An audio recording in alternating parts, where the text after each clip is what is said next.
Recently, during U.S. Treasury Secretary Janet Yellen's visit to China, she prominently expressed concerns about China's industrial overcapacity. In the meantime, EU Commission President Ursula von der Leyen also stated that Europe should take a firmer stance against the CCP's unfair trade practices. Consequently, China's overcapacity has emerged as a trending topic. Therefore, today, let's dive into the origins and effects of the CCP's overcapacity issue, explore its deep-rooted causes, and discuss whether Elon Musk should regret his decision to enter China. I also have an important announcement to make after that, so please make sure you stick around till the end. Since the 1990s, China has gone through 4 significant periods of industrial overcapacity, with each attempt at rectification ultimately falling. The first incidents occurred between 1998 to 2000. During this period, influenced by the Asian financial crisis of 1997, China's economy faced deflation. Many industries operated at severely reduced capacities of only 35% to 45%, and businesses experienced excessive product inventories, leading to supply outstripping demand. The CCP's response involved forcibly closing smaller businesses or limiting production to reduce inventory, and at the macro level, restricting investment.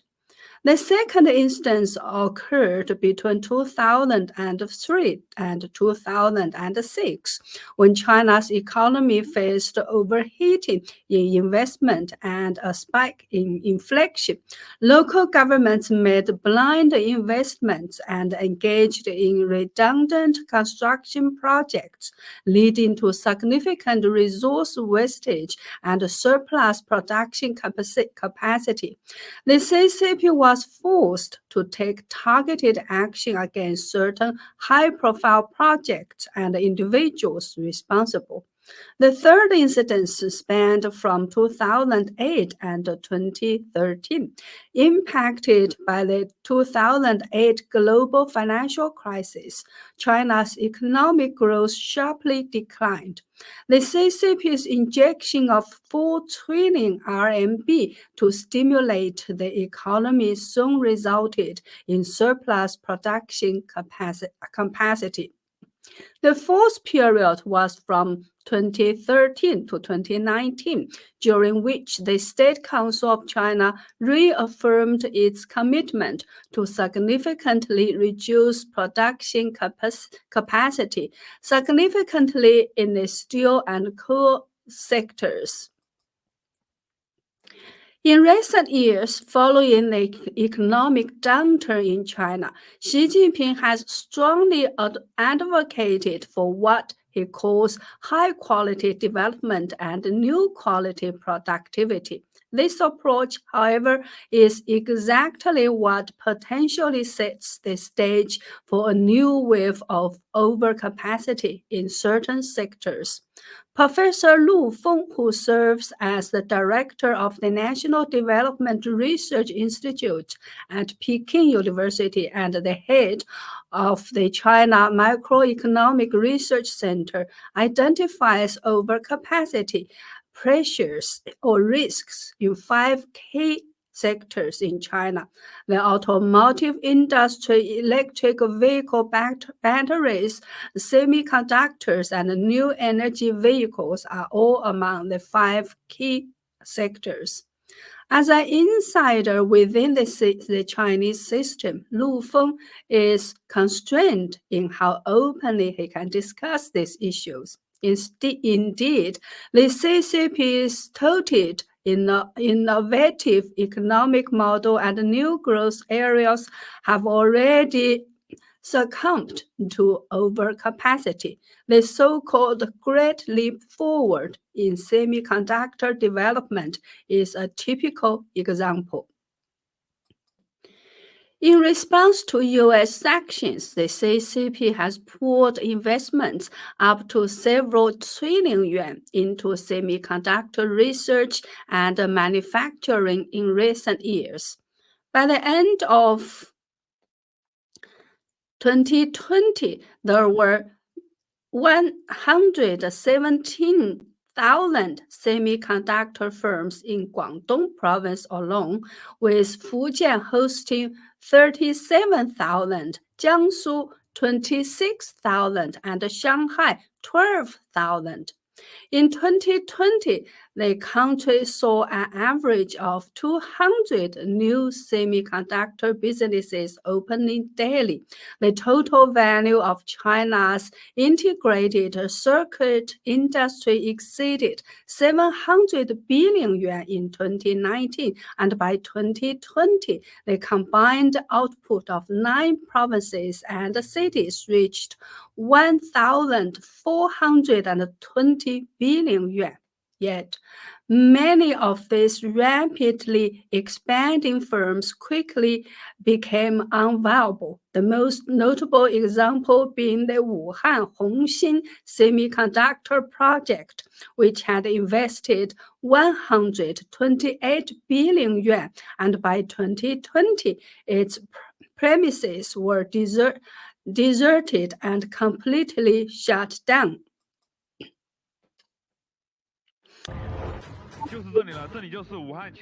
100 billion project has become a joke.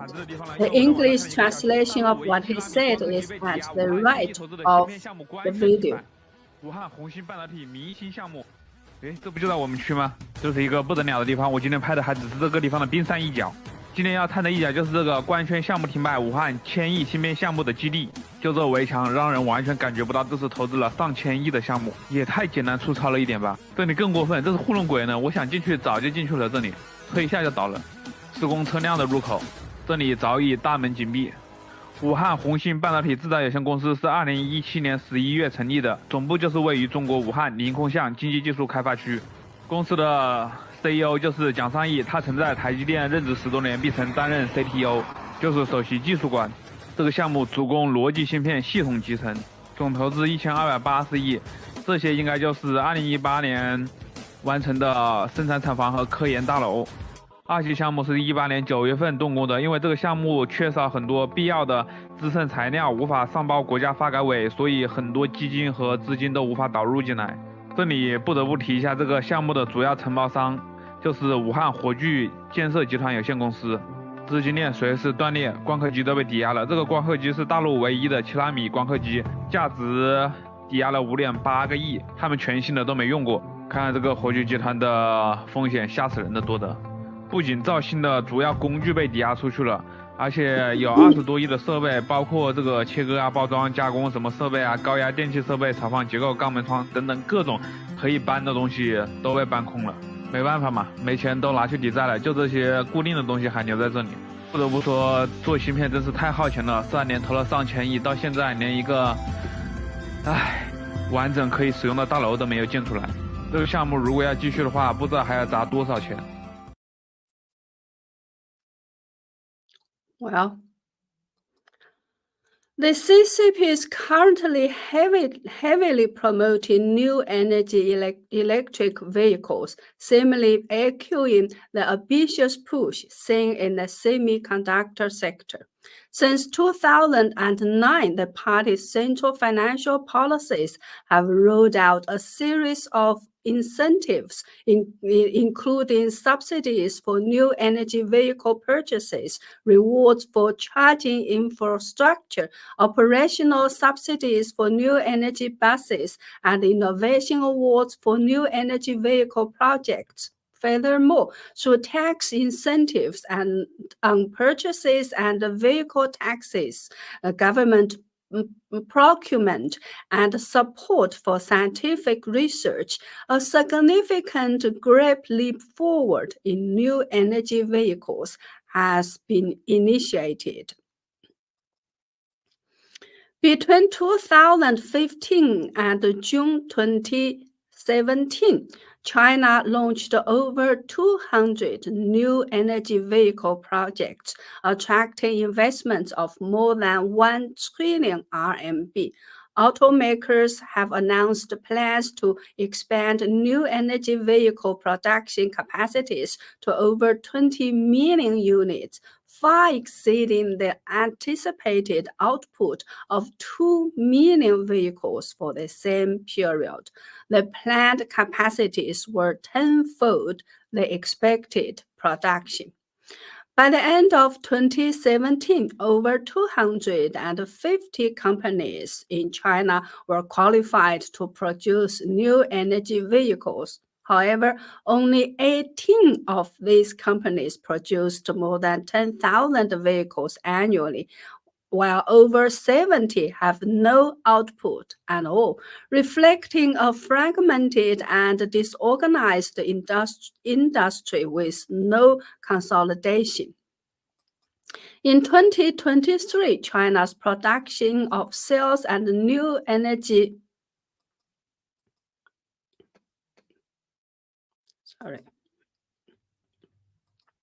In 2023, China's production and sales of new energy vehicles reached 9.587 million and 9.495 million units, respectively, maintaining the global need for the ninth consecutive year.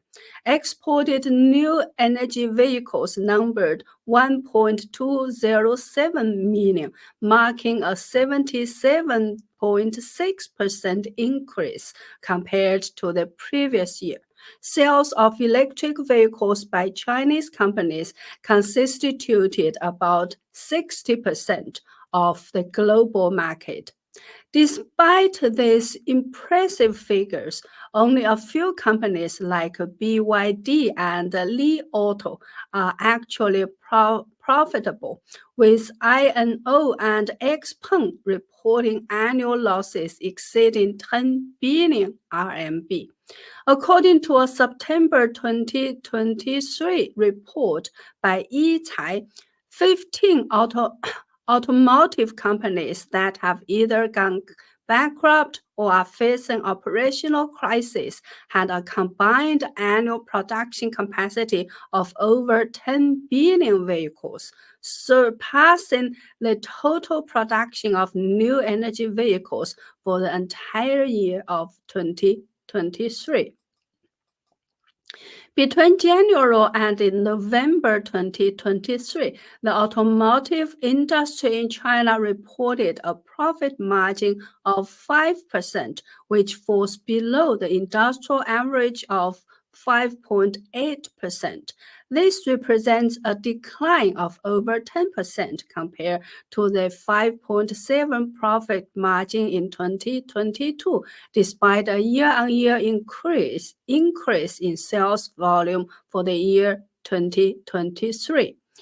In January 2024, Xing Guobin, the Deputy Minister of the Ministry of Industry and Information Technology in China, highlighted that the majority of the new energy vehicle manufacturers, particularly those focused on the domestic market, have yet to turn a profit. It is widely known that the CCP's ideology is rooted in communism and public ownership. This naturally aligns with a planned economy where the government directs economic activities and the allocation of resources. Despite Deng Xiaoping's initiatives towards reform, opening up, and transitioning to a market economy, the state-owned sector remains the backbone of China's economy. The CCP has continued to promote what it calls a market economy within the framework of a planned economy or a socialist market economy. In such a socialist market economy, during periods of economic growth, overcapacity is exhibited through the expansion of capacity. From 1978 to 2014, the per capita production of key industrial goods such as crude steel, cement, and electricity saw increases of 70.7 times, 25.8 times, and 15.4 times, respectively. Conversely, during economic downturns, overcapacity is characterized by weak demand, stockpiling of inventory, and low operational rates. Furthermore, throughout the 40 years of what is termed as reform and opening up, the CCP leadership has consistently relied on GDP and fiscal revenue as key performance indicators for evaluating local officials. This made the investment-driven economic highly attractive to local officials as they could gain opportunities for corruption and secure political achievements at the same time. The most typical example of this is the steel industry, which saw its global production share increase from 1/3 to half between 2006 and 2015, with China's crude steel production in 2015 exceeding that of the United States by more than tenfold.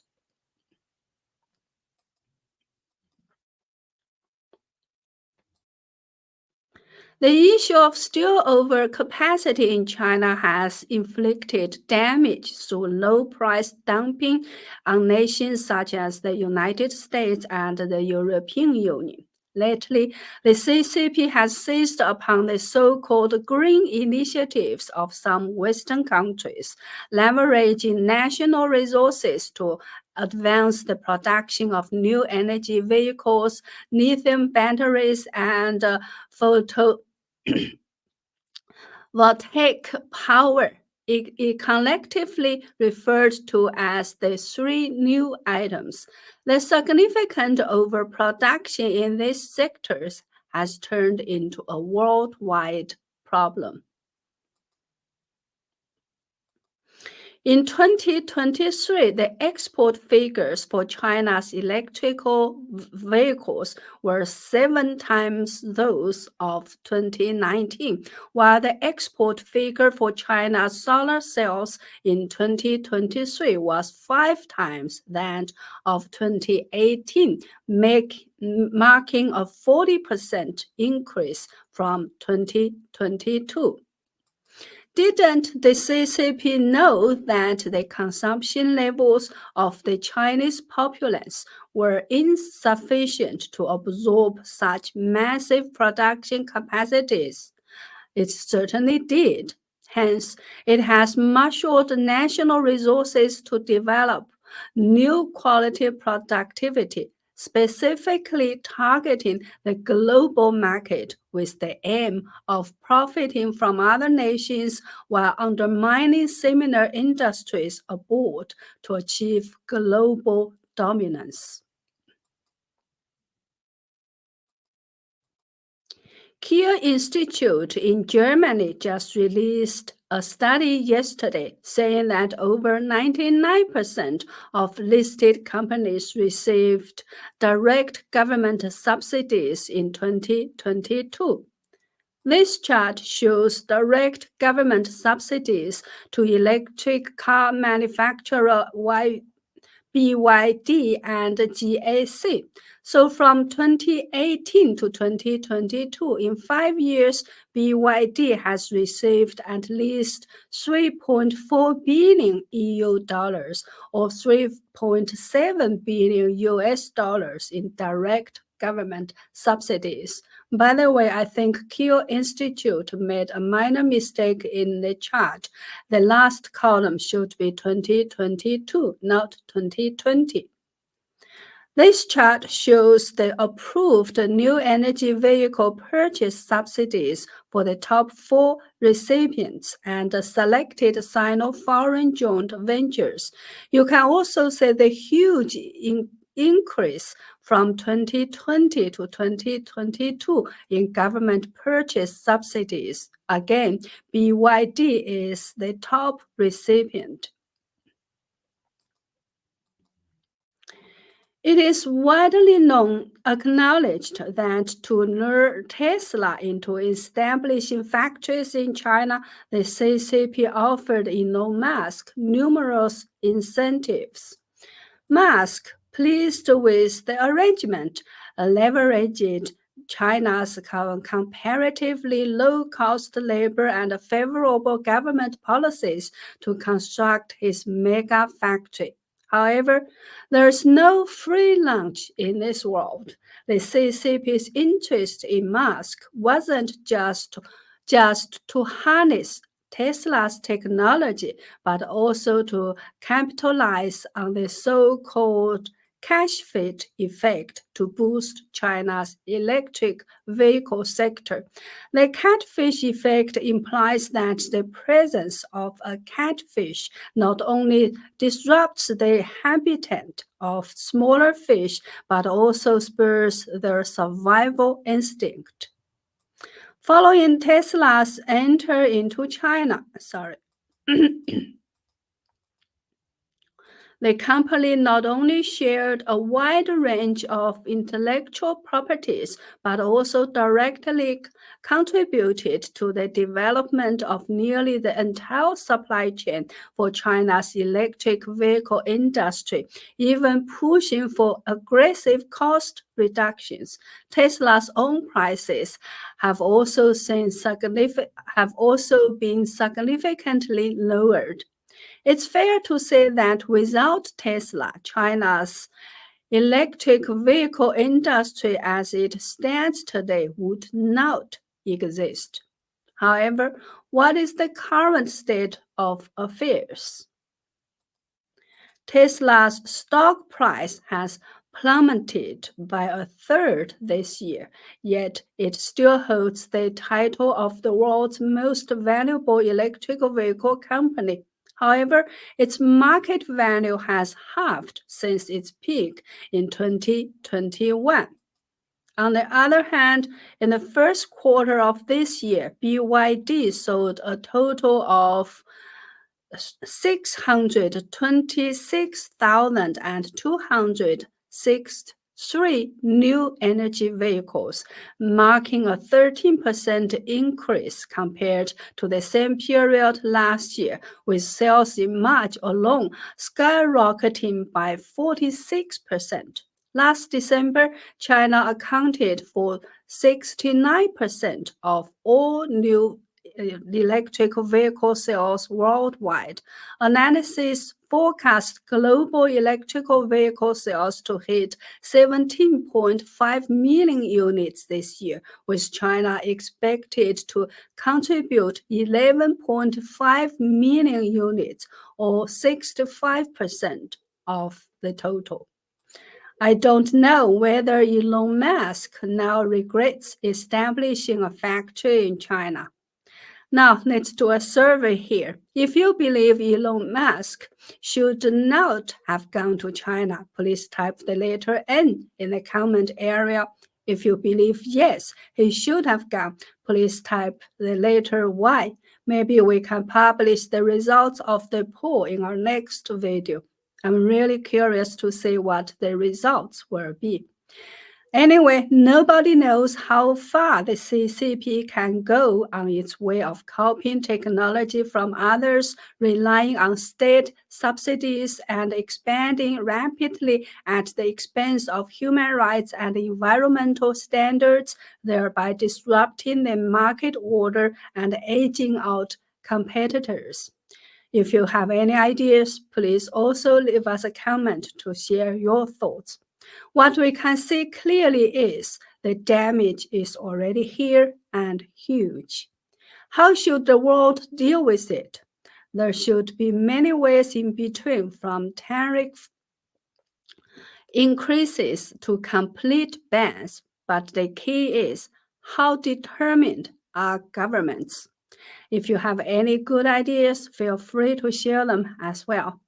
That's all for today. If you like my content, please subscribe to my channel, share my videos, or go to my website at jenniferzengblog.com to sign up for a membership or make a donation to support my effort. By the way, I've been invited to do a speaking tour in a South American country. So starting next week, there will be a period of over 2 weeks during which I won't have time to do more shows. So please excuse my absence. I will start again as soon as I come back. Thank you. See you.